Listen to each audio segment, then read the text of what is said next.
BJP एक भ्रष्ट party है। ये बात हम बड़े प्रमाण के साथ इसलिए कह सकते हैं कि जब राज्यसभा में 3 लोगों का चयन होना था और बीजेपी के पास मात्र 22 एमएलए थे, तो वो चौथा कैंडिडेट क्यों खड़ा किया? यह स्पष्ट है कि बीजेपी हॉर्स ट्रेडिंग के अंतर्गत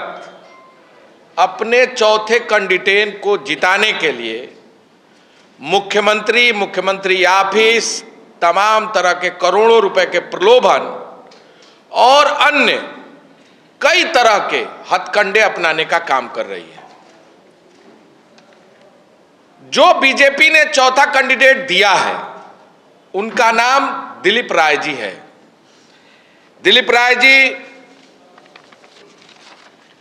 एनडीए सरकार में कोयला राज्य मंत्री रहे और कोयला ब्लॉक आवंटन के अंतर्गत एक निजी कंपनी को लाभ पहुंचाने में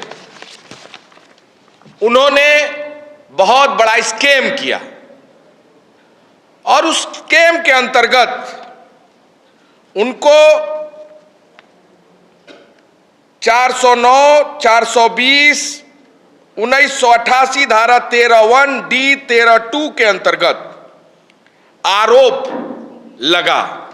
सीबीआई ने जांच शुरू की। सीबीआई ने चार्जशीट कोर्ट में पेश की और दोनों पक्षों के सुनने के बाद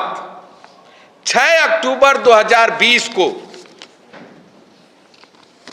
सीबीआई की अदालत ने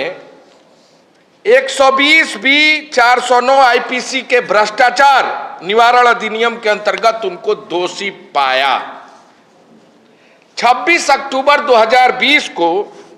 अदालत ने 3 साल की सजा सुनाई और जुर्माना भी किया। भारत में चुनावी अयोग्यता संबंधित कानून की स्थिति यह है कि कोई भी व्यक्ति एक्ट 1951 की धारा 8 के अंतर्गत यह स्पष्ट किया गया है कि किसी भी व्यक्ति को अगर 2 वर्ष का कारावास होता है तो उसको अयोग्य करार देकर उसकी सदस्यता निरस्त कर दी जाएगी और वो जीवन भर चुनाव नहीं लड़ सकता। जिसके ऊपर कोल आवंटन का मामला है, निजी कंपनी को लाभ पहुंचाने का मामला है और एनडीए सरकार में अटल बिहारी वाजपेयी जी जब प्रधानमंत्री थे, जिस सरकार में कोयला राज्य मंत्री दिलीप राय जी थे, उनके ऊपर कोर्ट में पक्षों को सुनने के बाद यह स्पष्ट हुआ और जिन्हें 3 वर्ष के सजा का प्रावधान किया गया वो चुनाव कैसे लड़ सकते हैं। 2024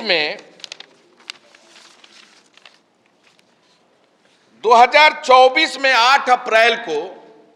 हाई कोर्ट ने उन्हें एक अपील के दौरान अस्थायी रोक लगाई और इसमें जो सबसे महत्वपूर्ण बात यह है कि केसी सारेन जी बनाम सीबीआई के सुप्रीम कोर्ट में कहा था,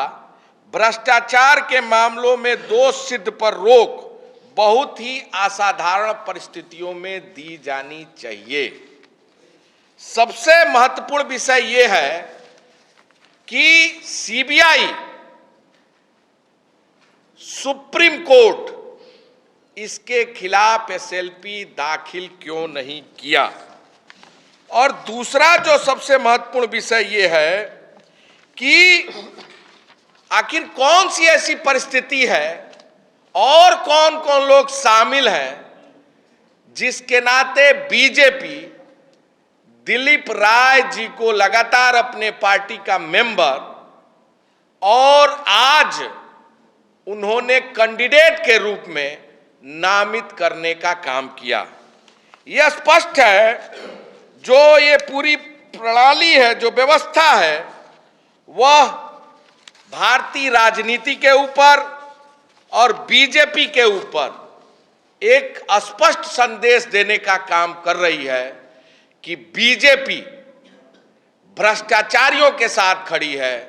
प्रधानमंत्री भ्रष्टाचारियों के साथ खड़े हैं, उनके राष्ट्रीय अध्यक्ष भ्रष्टाचारियों के साथ खड़े हैं, अमित शाह जी भ्रष्टाचारियों के साथ खड़े हैं और इस उड़ीसा राज्य के मुख्यमंत्री श्री मोहन मांझी जी भी उस भ्रष्टाचारी के साथ खड़े हैं। यह स्पष्ट रूप से यह पूरी प्रणाली दर्शाने का काम करती है। आप यह देख सकते हैं, ये पेपर, ये सारे फोन नंबर हैं जो यह दर्शाते हैं कि दिलीप राय जी किस तरह हमारे विधायकों से संपर्क करने का प्रयास कर रहे हैं। संपर्क करना कोई गलत विषय नहीं है, राजनीति में जो लोग चुनाव लड़ते हैं वो लोगों से संपर्क करते हैं,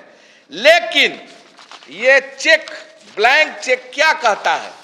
हमारे विधायक राष्ट्रीय अध्यक्ष श्री मल्लिकार्जुन खड़गे जी से मिलने बेंगलोर गए हैं और आज उनकी मीटिंग है और वहां जाने के उपरांत जिस होटल में ठहरे थे वहां उनके 4 लोग उस होटल में उनसे मिलने का प्रयास, उनको खरीद फरोख्त करने का प्रयास, दिलीप राय जी से बात कराने का प्रयास, लालच प्रलोभन देने का प्रयास, उनका अपहरण करने का प्रयास। और जब पुलिस पहुंची, आनन फानन में 2